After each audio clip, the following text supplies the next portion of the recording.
کوڑی، گنجا اور نابینا کا امتحان۔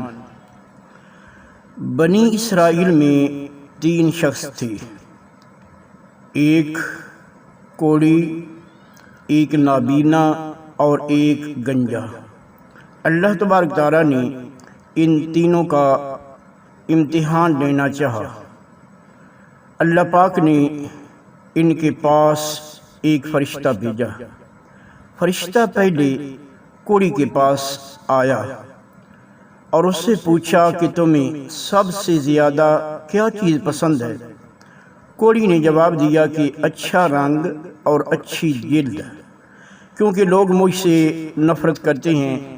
فرشتے نے اس پر اپنا ہاتھ پھیرا تو اللہ پاک کے حکم سے اس کی بیماری ٹھیک ہو گئی اور اس کا رنگ بھی خوبصورت ہو گیا اور جلد بھی اچھی ہو گئی۔ فرشتے نے پوچھا، کس طرح کا مال پسند کرتے ہو؟ اس نے کہا کہ اونٹ۔ چنانچہ اسے حاملہ اونٹنی عطا کی گئی اور کہا گیا کہ اللہ تعالیٰ تمہیں اس میں برکت دے۔ پھر فرشتہ گنجے کے پاس گیا اور اس سے پوچھا کہ تمہیں کیا چیز پسند ہے؟ اس نے کہا کہ عمدہ بال، تاکہ میرے موجودہ عیب ختم ہو جائیں، کیونکہ لوگ اس کی وجہ سے مجھے پسند نہیں کرتے۔ فرشتے نے اس کے سر پر ہاتھ پھیرا اور اس کا عیب اللہ کے حکم سے جاتا رہا۔ فرشتے نے پوچھا کہ کس طرح کا مال تم پسند کرو گے؟ اس نے کہا کہ گائے۔ فرشتے نے اسے حاملہ گائے دے دی اور کہا اللہ تعالیٰ تمہیں اس میں برکت دے گا۔ پھر فرشتہ تیسرے شخص جو نابینا تھا کے پاس گیا اور پوچھا کہ تمہیں کیا پسند ہے؟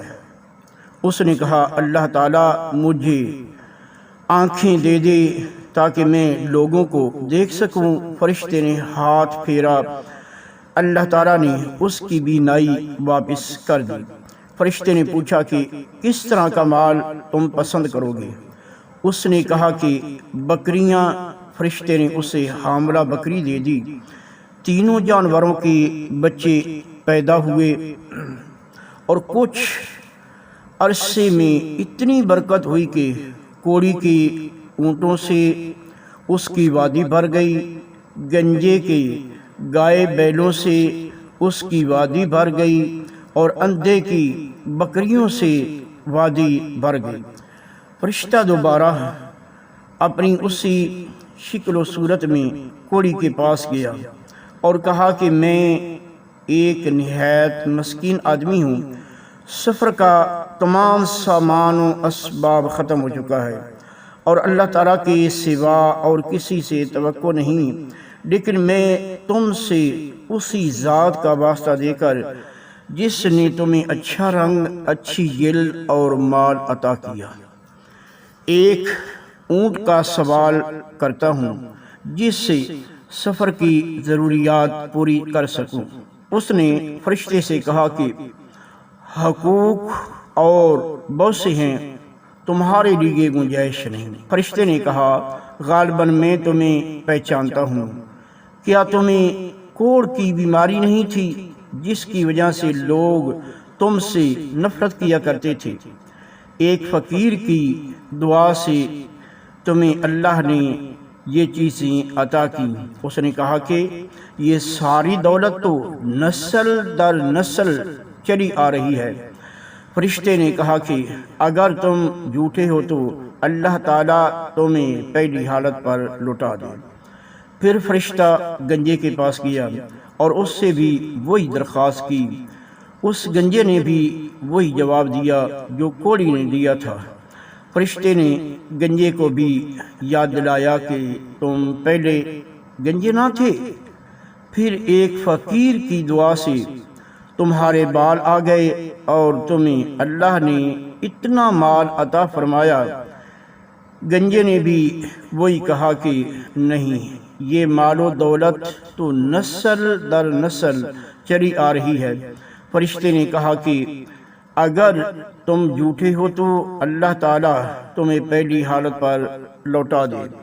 اس کے بعد فرشتہ نابینا کے پاس گیا اور کہا کہ میں ایک نہایت مسکین آدمی ہوں، سفر کے تمام اسباب و وسائل ختم ہو چکے ہیں اور اللہ تعالیٰ کے سوا اور کسی سے توقع نہیں، لیکن میں تم سے اسی ذات کا واسطہ دے کر کہتا ہوں جس نے تمہیں بینائی دی، ایک بکری مانگتا ہوں جس سے اپنی سفر کی ضروریات پوری کر سکوں۔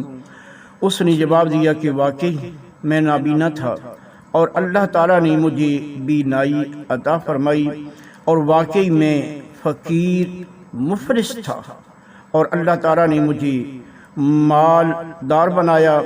تم جتنیاں بکریاں چاہو لے سکتے ہو، بخدا جب تم اللہ کا واسطہ دیتے ہو تو جتنا بھی تمہارا جی چاہے لے لو، میں تمہیں ہرگز نہیں روک سکتا۔ فرشتے نے کہا تم اپنا مال اپنے پاس رکھو، یہ تو صرف امتحان تھا اور اللہ تعالیٰ تم سے راضی اور خوش ہے اور تمہارے دونوں ساتھیوں سے ناراض ہے۔ پیارے بچوں، کوڑی اور گنجے نے جھوٹ بولا جس سے وہ دونوں یہاں میں ناکام ہوئے اور اللہ نے دونوں کو دوبارہ ان کی پہلی حالت پر لوٹا دیا، لیکن اندھا سچ بولنے کی وجہ سے دونوں جہاں میں کامیاب و کامران ہوا۔ اس لیے ہمیں آزمائش میں ثابت قدم اور صبر سے رہنا چاہیے، جھوٹ نہیں بولنا چاہیے۔ اللہ نے جو مال و دولت ہمیں عطا کیا ہے اس سے ناداروں لاچاروں کی خدمت کرنی چاہیے، اس سے اللہ تعالیٰ خوش ہوتے ہیں اور برکت عطا فرماتے ہیں۔